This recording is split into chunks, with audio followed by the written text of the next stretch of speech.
شوفوا ما شاء الله زيت الزيتون اليوم حابة أورجيكم فكرة حلوة وجديدة. طيب فجبت لكم أفكار جديدة وحلوة اليوم نحكيها، رح تكون مختلفة عن إيش إحنا متعودين دايما. اليوم ما رح نحكي عن طبخات بزيت الزيتون، ما رح نحكي عن كيف نكتشف زيت الزيتون مغشوش أو لا، كلهم حملت لكم إياه. اليوم رح نعمل وصفات صحية بتفيدكم كتير بزيت الزيتون، فبالتالي قررت يكون معي اليوم بالفيديو أكثر حدا مختص بزيت الزيتون، سيد مفيد، مهندس مفيد، طبعا اخصائي بزيت الزيتون والزيتون ودارس وعامل وايش بدي اقول لكم كثير. كيف حالك؟ الله يسعدك يعطيك شو العافية. الاخبار؟ يا ميت اهلا وسهلا فيكم في معاصر ابو عديه. طيب معاصر ابو عديه هي انا رح اكتب لكم عنوانها. شايفين الزيت؟ شوفوا ما احلى ما شاء الله الزيت اللي هن ذهب الاردن، تقدروا تاخذوا زيتكم على طول. طيب انت قلت لي انه في اكثر من وصفه بيقدروا يعملوها نعم، وتساعدهم من اكثر من مشكله يتخلصوا منها. صحيح. اول وصفه شو بدك تعمل؟ بدنا نعمل الزيت بالقطين. زيت بالقطين. الزيتون اللي هو بدال التين لانه مش موجود على مدار السنه، بنستعمل القطين، نفتح الحبه زي هيك، بعدين بندير عليها زيت زيتون وبحكي لكم شو فوائده. طيب احنا بدنا نبلش. انت طبعا قديش تقريبا عندك كميه من زيت الزيتون من القطين؟ من القطين اقل من كيلو، يعني 700 جرام تقريبا 700 جرام. بدك تدير والباقي عليه زيت الزيتون. يلا خلينا ندير عليه زيت الزيتون، نحكي ايش فوائده. طب واحنا عم ندير زيت الزيتون، ايش الفكره من القطين والزيت الزيتون مع بعض؟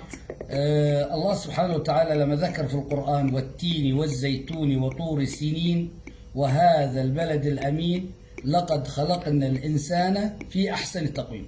تقويم الإنسان مربوط بالتين والزيتون. هلا بنشوف شو الفوائد تبعه. أول شيء التين مليان بالألياف. بسم الله ما شاء الله، اصلا هن شكلهم مع بعض كثير حلو. كنا نحكي انه التين فيه فيتامين، في فيتامينات وفي ألياف ملين للأمعاء، وتفاعله مع زيت استاذ مفيد. احنا بيرفع الميكانيزم عند الانسان، بيرفع الطاقه، بعطيه طاقه غذائيه عاليه، وبيعالج 22 نوع من السرطان، بوقف جلطات القلب، وبقضي على الكوليسترول الظاهر في جسم كل الانسان. هذا بس من القطين والزيت الزيتون مع بعض؟ نعم. طب كيف طريقه اكلهم يعني عشان يتخلصوا من كل هاي الامراض؟ كل يوم على الصبح 3 حبات قطين مدهونات بزيت الزيتون زي ما هيك منقوع، بعد 3 ايام من نقعه ببلش ياكل صباحا، فبيعمل عمليه تنظيف للمعده، لانه يحتوي على الياف ويحتوي على معادن وفيتامينات عاليه جدا، وبمنع جلطات الدماغ وجلطات القلب. شوفوا انا شايفه كمان زيت زيتون وتوم كميه كتير كبيره وكمان ليمون. ايش السر من هالوصفه؟ ايش الوصفه بدك تحضرها؟ بدنا نحضر وصفه الثوم مع الليمون مع زيت الزيتون. هاي انتي بايرك طبيعي، يعني مضاد حيوي لجميع البكتيريا والجراثيم، ومعقم للامعاء ولسموم الكبد، ومطهر للامعاء، ومطهر ومنقي للكلى، لانه الكلى تحتوي على ملايين النيوترونات، وهو بقوم عمليه تكسير الحصى داخل الكلى وبنظف المثانه، وبعطي هذا الخلطه بتعطي مناعه للجسم ضد الامراض وضد الفيروسات. طب يا استاذ مفيد، مهندس مفيد، قول لنا كيف لازم نحضرها؟ قديش كميه الثوم مع الليمون مع الزيت؟ يعني لازم يكون ثلث ليمون، ثلث ثوم، ثلث زيت زيتون، ثلث بثلث نفس الوزن. ثلث بثلث. نعم. طيب يلا نبلش بالوصفه.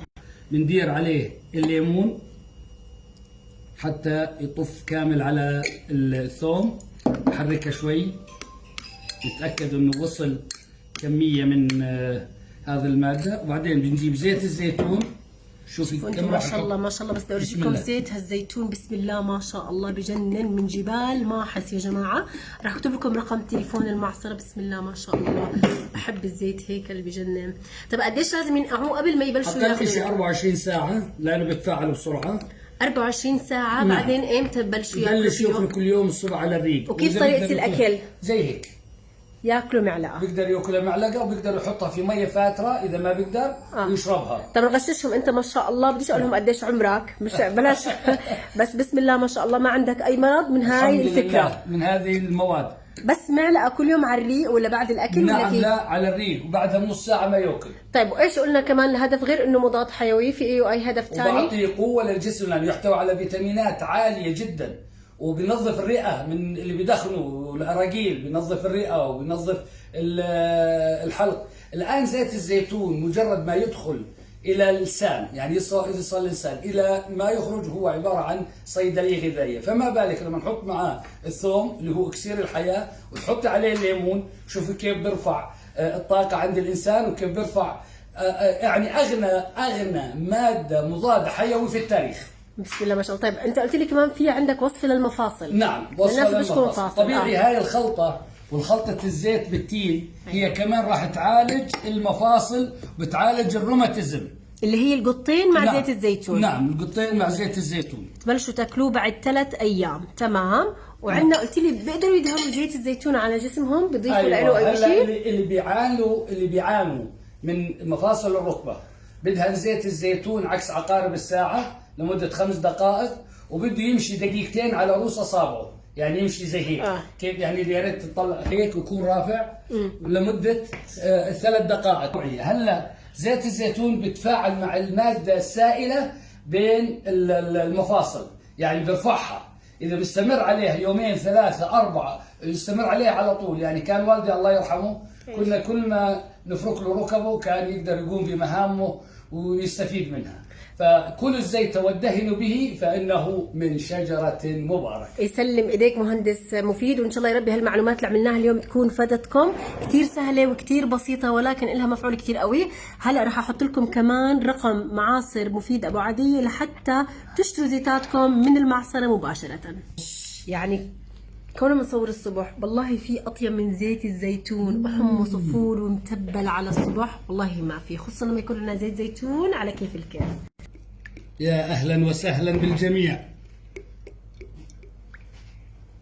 سبحان الله، زيت الزيتون كيف غير كل شيء. ان شاء الله يا رب تكونوا استفدتوا وانبسطتوا معنا بهالفيديو زي ما احنا انبسطنا فيه.